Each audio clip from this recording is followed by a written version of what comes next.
விலை இரண்டும் எப்போதுமே இரு துருவங்கள். அந்த இரு துருவங்களையும் இணைப்பதுதான் ஃபன் ஸ்டோரி.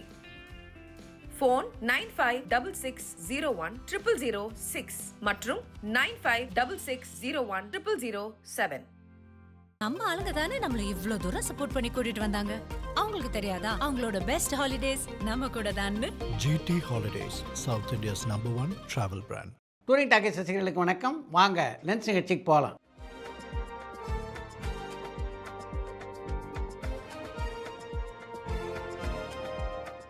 என்னப்பா முதல் கேள்வி? சன் பிக்சர்ஸ் ஆகஸ்ட் மாதம் ரிலீஸ் பண்ண ஜெயிலர், டிசி, கூலின்னு எல்லா படங்களும் பெரிய ஹிட் ஆயிருக்கு. ஜெயிலர் 2யும் ஆகஸ்ட் மாதமே ரிலீஸ் பண்ணியிருக்கலாமேனு பரமன் வேலூர்லேருந்து கேட்டிருக்காங்க. ஒரு படத்தை ஆகஸ்ட் மாதம் வெளியிடுவதால் மட்டும் அந்த படம் வெற்றி பெற்று விடாது அப்படின்றது தான் என்னுடைய எண்ணம். தனுஷ் நிச்சயமாக அரசியலுக்கு வந்துட்டாரு, சீக்கிரமாக சினிமாவுக்கு பாய் பாய் சொல்ல போறாரான்னு பிரேம் கடலூர்லேருந்து கேட்டிருக்காங்க. நீங்கள் குறிப்பிட்டிருக்கிற மாதிரி தனுஷ் அரசியலுக்கு வந்து விட்டதாக நான் நினைக்கல, வரப்போகிறார், அதில் எந்த சந்தேகமும் இல்லை. அதற்கான ஆயத்த ஏற்பாடுகளை தான் இப்போ அவர் செஞ்சுக்கிட்டு இருக்காரு.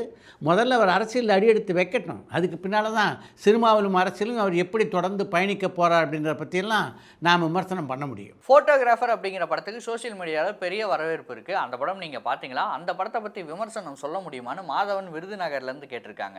அண்மையிலே மறைந்த இயக்குனர் எம் பாரதி ராஜாவுக்கும் அவருடைய சிஷ்யனான கே பாகிராஜுக்கும் ராஜகோபுரங்கள் அப்படின்ற பேரில் ஒரு அஞ்சலி உற்சவத்தை நடத்த திரையுலகினர் சார்பில் எல்லாம் இப்போ ஏற்பாடுகளை பண்ணிகிட்டு இருக்கோம். அந்த ஏற்பாடுகளில் தான் கடந்த ஒரு 10 நாட்களாக நான் தொடர்ந்து ஈடுபட்டிருக்கேன். அதனால் சமீபத்தில் வெளியான படங்களை எல்லாம் என்னால் பார்க்க முடியல அப்படின்றது தான் உண்மை. அப்படிப்பட்ட படங்களில் ஃபோட்டோகிராஃபரும் ஒன்று.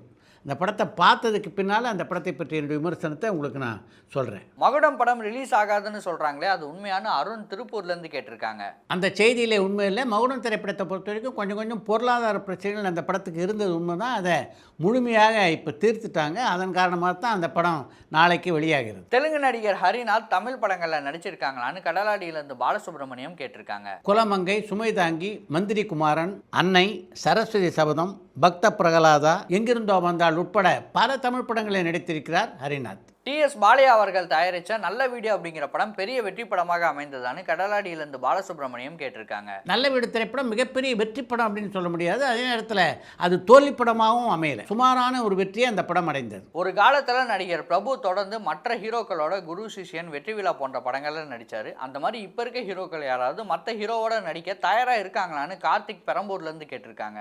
இப்போ சினிமாவினுடைய போக்கே மாறி இருக்குது அப்படின்னு தான் நான் நினைக்கிறேன். எல்லா கதாநாயகர்களும் இணைந்து நடிக்க தயாராக இருக்காங்க, சரியான கதை அமைகிற பட்சத்தில். சேயோன் படத்தில் சீமான் நடிக்கிறாரான்னு பொள்ளாச்சியிலேருந்து விக்னேஸ்வரன் கேட்டிருக்காங்க. சேயோன் படத்திலே சீமான் நடிக்கிறார் அப்படின்றத பற்றி பல பத்திரிகைகளில் ஏற்கனவே செய்திகள் வெளிவந்திருக்கு, அதை நீங்கள் பார்க்கல அப்படின்னு நினைக்கிறேன். அந்த படத்தில் சிவகார்த்திகேயனுடைய அண்ணனாக அவர் நடிக்கிறார் அப்படின்ற தகவலும் இப்போ வெளியாயிருக்கு. கோபுரங்கள் சாய்வதலை படம் ஹிந்தியில் ரீமேக் பண்ணப்பட்டதான்னு ஜெகதீஷ் சென்னையிலேருந்து கேட்டிருக்காங்க. 1986ஆம் ஆண்டில் டி ராமாராவ் இயக்கத்தில் ரிஷி கபூரும் ராதிகாவும் ஜோடியாக நடிக்க நசீப் அப்னா என்ற பெயரிலே கோபுரங்கள் சாய்வதலை படத்துடைய ஹிந்தி பதிப்பு வெளியாகி. நடிகர் சார்லியை படங்களில் பார்க்க முடியறதே இல்லையா, அவர் இப்போ என்ன செய்கிறாருன்னு ஜெகதீஷ் சென்னையிலேருந்து கேட்டிருக்காங்க. சார்லி இப்பவும் படங்களில் நடிச்சுட்டு தான் இருக்காரு, ஆனால் அந்த படங்களுடைய எண்ணிக்கை மிக குறைவு. அதனால தான் அவரை திரைப்படங்களில் அடிக்கடி உங்களால் பார்க்க முடியல. மலைக்கல்லன், தேவதாஸ் போன்ற படங்களில் நடித்த ஸ்ரீராமால எதனால் பெரிய வெற்றி படங்களை கொடுக்க முடியலன்னு சிதம்பரத்துலேருந்து வெங்கடேசன் கேட்டிருக்காங்க. சினிமாவில் வெற்றிகளை குவிக்க முடியாத கதாநாயகன் ஸ்ரீராம் மட்டும்தானா வெங்கடேசன்? அது மாதிரி பல கதாநாயகர் இருக்காங்க. ஒரு திரை கதாநாயகர் வெற்றி பெற வேண்டுமென்றால் நல்ல நல்ல கதைகளை நடிக்கக்கூடிய வாய்ப்பு அந்த கதாநாயகனுக்கு கிடைக்க வேண்டும். நல்ல இயக்குநர்கள் அந்த கதாநாயகனை தேர்ந்தெடுக்க வேண்டும். இதெல்லாம் தாண்டி அந்த படங்கள் மிகப்பெரிய அளவிலே வெற்றி பெற வேண்டும். இதெல்லாம் நடந்தால் தான் ஒரு கதாநாயகன் நிலைக்க முடியும். இதுதான் இன்றைய வரையிலே இருக்கின்ற விதி. இந்த வருஷத்தோட அதிக கலெக்ஷன் ஆன படம் ஜனநாயகன் படமா இல்லை கருப்பு படமான சிதம்பரத்துலேருந்து அருண் கேட்டிருக்காங்க. திரையரங்கு வசூலை பொறுத்தவரையிலே ஜனநாயகன் படத்தை விட கருப்பு கூடுதலாக வசூல் செய்திருக்கிறது அப்படின்றது உண்மைதான். டிசி படம் 100 கோடி வசூலை எட்டுமான்னு ரவி சாத்தூர்லேருந்து கேட்டிருக்காங்க. இப்போ டிசி படத்துக்கு தொடர்ந்து கிடைத்து கொண்டிருக்கின்ற வரவேற்பினை பார்க்கும்போது 100 கோடி ரூபாய் வசூல் அந்த படம் தொட வாய்ப்பு இருக்குது அப்படின்னு தான் நான் நினைக்கிறேன். இந்த 7 மாதத்தில் வந்த படங்களில் எந்த படத்துக்கு தேசிய விருது கொடுக்க வாய்ப்பு இருக்குன்னு அஜய் பெரம்பூர்லேருந்து கேட்டிருக்காங்க. உங்கள் கேள்விக்கு பதில் சொல்லணும்னா, இந்தியாவிலே உள்ள பல மொழிகளில் இந்த 7 மாதத்தில் என்னென்ன படங்கள் வந்திருக்கு அப்படின்ற பட்டியலை முதல்ல தயாரிக்கணும். அந்த பட்டியலை அதுக்கப்புறம் பரிசீலித்து யார் யாரெல்லாம் நடிச்சிருக்காங்க, அந்த படத்தினுடைய கதையமைப்பு என்ன, இதெல்லாம் பார்க்கணும். இதுக்கெல்லாம் குறைந்தது 1 வார காலமாவது ஆகும்னு நினைக்கிறேன். இப்போ கண்டென்ட் தான் ஜெயிக்கும்னு இருக்கிற காலத்தில் சங்கர் நினச்சா ரொம்ப ஈஸியாக புதுமுக நடிகர்களை வச்சு நல்ல கண்டென்ட் படம் எடுத்து பெருசாக வசூல் பார்க்கலாம். அப்படி இருந்து எதனால் அவர் பெரிய நடிகர்களே எதிர்பார்த்து காத்திருக்கிறாருன்னு பல்லவி ராமேஸ்வரத்துலேருந்து கேட்டிருக்காங்க. பொதுவாக பார்க்கும்போது நீங்கள் சொல்லியிருக்கிறது நல்ல யோசனையாக தெரியலாம். இப்போ பார்த்தீங்கன்னா சங்கருடைய உதவியாளர்களாக இருந்து இயக்குனர்களானாங்க, அவங்களுடைய சம்பளமே 40லேருந்து 50 கோடியாக இருக்குது. ஆக தான் ஒரு படத்தை இயக்கினா அந்த படத்துக்கு குறைஞ்சது 40லேருந்து 50 கோடி ரூபாய் தனக்கு சம்பளமாக கிடைக்கணும் அப்படின்னு சங்கர் எதிர்பார்ப்பாரா இல்லையா? புதுமுகங்களை வைத்து படம் எடுத்தால் அதில் அவருக்கு 50 கோடி ரூபாய் சம்பளம் கிடைக்க வாய்ப்பு இருக்கா சொல்லுங்கள்?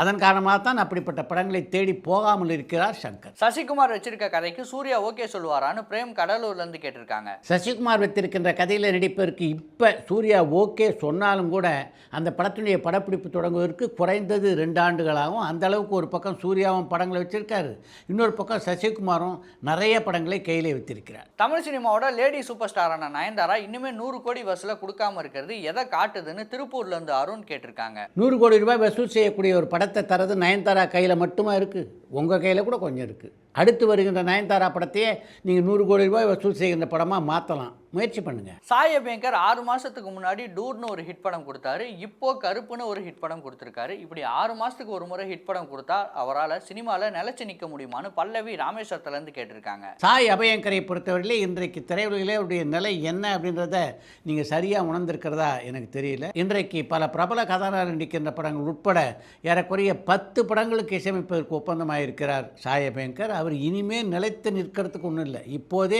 நிலைத்து நின்று விட்டார் என்பதுதான் உண்மை. நடிகர் அனுமோகனை இப்போ இருக்க டைரக்டர்கள் யாருமே பயன்படுத்துறது இல்லையே, காரணம் என்னன்னு அஜய் ஒசூர்லேருந்து கேட்டிருக்காங்க. சினிமா உலகத்திலே இது எப்போதும் நடக்கிறது தான். ஏற்கனவே நடித்து கொண்ட நடிகர்களுக்கு ஒரு காலகட்டத்தில் மிகப்பெரிய அளவிலே பட வாய்ப்புகள் வராமல் போவது சகஜமான ஒன்று தான். டாக்ஸிக் பட டைரக்டர் கீது மோகன்தாஸ் டைரக்ஷனில் தமிழ் நடிகர்கள் யார் நடித்தா நல்லா இருக்கும்னு திருப்பூர்லேருந்து குமரன் கேட்டிருக்காங்க. டாக்ஸிக் திரைப்படம் இந்த மாதம் 26ஆம் தேதி அன்று வெளியாகிருக்கிறது. அந்த படத்தை கீது மோகன்தாஸ் எப்படி இயக்கியிருக்காங்க, எப்படிப்பட்ட வரவேற்பை மக்கள் மத்தியில் இந்த படம் பெற்றுக்கொண்டிருக்கிறது அப்படின்றதெல்லாம் பார்த்துட்டு உங்கள் கேள்விக்கு பதில் சொன்னால் தானே சரியாக இருக்கும். பலர் ஜிடிஎன் படம் ஓடிடியில் நல்ல வரவேற்பை பெறும்னு சொல்கிறாங்க. எதை வச்சு அப்படி சொல்கிறாங்கன்னு திருப்பூர்லேருந்து கண்ணன் கேட்டிருக்காங்க. ஒரு திரைப்படத்தை திரையரங்கில் பார்க்குறதுக்குன்னு சில எலிமெண்ட்ஸ் வேணும், அதே நேரத்தில் ஓடிடியில் பார்க்குறதுக்குன்னா சில எலிமெண்ட்ஸ் குறைவாக இருந்தால் கூட போதும். இந்த ஜிடி நாயுடு படத்தை பொறுத்த வரைக்கும் தேட்டருக்கான எலிமெண்ட் இல்லைன்னாலும் ஓடிடியில் அதை பார்த்து ரசிப்பதற்கான எலிமெண்ட்ஸ் நிறைய அந்த படத்தில் இருக்குதுன்னு பல பேர் ஃபீல் பண்ணுறாங்க. அதன் காரணமாக தான் ஓடிடியில் அந்த படம் நிச்சயமாக வெற்றி பெறும் என்பது பலரது கருத்தாக இருக்கிறது.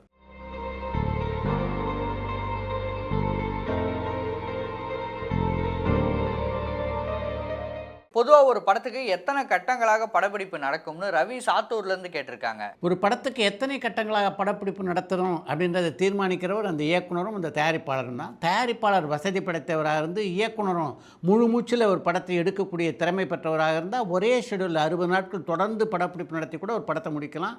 அப்படி ஒரு சிலர் முடித்தும் இருக்கிறார்கள். வேறு சில இயக்குனர்கள் 2 அல்லது 3 கட்டங்களாக படப்பிடிப்பு நடத்துவாங்க. முதல் ஷெடியூல் ஒரு 20 நாள், அடுத்த ஷெடியூல் 20 நாள், அடுத்த ஷெடியூல் 20 நாள்னு. ஒரு சில பேர் மாதம் 10 நாள் என்று ஒரு 6 மாதம் படப்பிடிப்பு நடத்துவாங்க. இப்படி அவங்க சௌரியத்துக்கேற்ப அதை அமைத்துக் கொள்வார்கள். அடுத்து இன்று ஒரு தகவல். உலகநாயகனான கமல்ஹாசன் இன்றைக்கு 100 கோடி ரூபாய்க்கு மேலாக சம்பளம் வாங்குகின்ற ஒரு முக்கியமான கதாநாயகனாக இருக்கிறார். அப்படிப்பட்ட கமல்ஹாசன் ஆரம்ப காலத்தில் பட்ட கஷ்டங்கள் எல்லாம் கேட்டிங்கன்னா நீங்கள் அசந்து போவீங்க. உணர்ச்சிகள் படத்தை ஆரம்பிக்கிறதுக்கு முன்னால் ஒரு தயாரிப்பாளருடைய படத்தில் நடிக்க ஒப்புக்கொண்டிருந்தார் கமல்ஹாசன். படத்தினுடைய பூஜை அன்றைக்கி தயாரிப்பாளரை காணும். எங்கே இருக்கார் அப்படின்னு தேடி போனால் லிபர்ட்டி தேட்டருக்கு எதிர்க்க அப்சரா அப்படின்ற ஒரு லாட்ஜில் தூக்கு போட்டு தற்கொலைக்கு முயற்சி செய்து கொண்டிருந்தார் அந்த தயாரிப்பாளர். என்ன விஷயம்னு கேட்டப்போ பணம் கொடுக்குறேன்னு சொன்ன ஃபைனான்சியர் ஏமாற்றிட்டார், என்ன பண்ணுறதுன்னு தெரியல என்று சொன்ன அந்த தயாரிப்பாளரை முதல்ல ஆறுதல் படுத்தினார் கமல்ஹாசன். அதற்கு பின்னாலே அவரும் ஆர்சி சக்தியும் அந்த சாலையில் நடந்து வந்து கொண்டிருந்த போது தான் உணர்ச்சிகள் கதை உருவாயிற்று. அதை படமாக எடுக்கலாம் அப்படின்னு முடிவு பண்ணாங்க. அந்த படத்தை இயக்குவதற்கு ஆர்சி சக்திக்கு கொடுக்கப்பட்ட முன்பணம் எவ்வளோன்னு கேட்டால் நீங்கள் ஆச்சரியப்பட்டு போவீங்க. 10 ரூபாய். அந்த படத்தினுடைய கதாநாயகியான எல் காஞ்சனாவுக்கு 5 ரூபாய். இப்படி 15 ரூபாயில் ஆரம்பிக்கப்பட்ட திரைப்படம் தான் அது. பல பொருளாதார சிக்கல்கள் காரணமாக அந்த படத்தினுடைய படப்பிடிப்பை தொடர்ந்து நடத்த முடியாத ஒரு சூழ்நிலை அவர்களுக்கு ஏற்பட்டது. அந்த காலகட்டத்தில் தனக்கு வந்த பட வாய்ப்புகள் எல்லாவற்றையும் ஏற்றுக்கொண்டு நடிக்க ஆரம்பித்தார் கமல்ஹாசன். அப்போ அவர் நடித்த ஒரு சில படங்கள் அவருக்கே பிடிக்காத ஒரு திரைப்படங்கள். ஆனாலும் வேறு வழி இல்லை அப்படின்றனால அந்த படத்தெல்லாம் நடிக்க வேண்டிய ஒரு கட்டாய சூழ்நிலை அவருக்கு ஏற்பட்டது. நாம் இது மாதிரி படங்களில் நடிச்சிட்டு இருக்கோம். இதையெல்லாம் பார்த்துட்டு நம்முடைய நண்பர்கள் கிழித்து தோரணம் கட்டுவாங்களே அப்படின்ற பயம் கூட அந்த காலகட்டத்திலே கமல்ஹாசனுக்கு இருந்தது. தமிழ் சினிமாவை கிழின்னு கிழிச்சிட்டு இவனும் இப்படிப்பட்ட படங்களில் நடிச்சிட்டு இருக்கானே அப்படின்னு அவங்க சொல்லுவாங்களே அப்படின்ற ஒரு ஆதங்கம் கமல்ஹாசனுடைய மனதிலே இருந்தபோது தான் அவள் அப்படித்தான் படத்தில் நடிக்கக்கூடிய வாய்ப்பு அவருக்கு கிடைத்தது. தனக்கு பிடிக்காத பல படங்களில் நடித்த பாவத்தை தீர்த்து கொள்வதற்காக அவசரமாக அவள் அப்படித்தான் படத்தில் நடிக்க ஒப்புக்கொண்டார் கமல்ஹாசன். அந்த குழப்பமான சூழ்நிலையில் நான் தெளிவு பெற காரணமாக இருந்த ஒரே மனிதர்னா அது அனந்த் தான். அவர் தான் சினிமாவில் என் பாதை என்ன அப்படின்றத எனக்கு காண்பித்தார் என்று ஒரு பத்திரிகை பேட்டியிலே பகிர்ந்து கொண்டிருக்கிறார் கமல்ஹாசன்.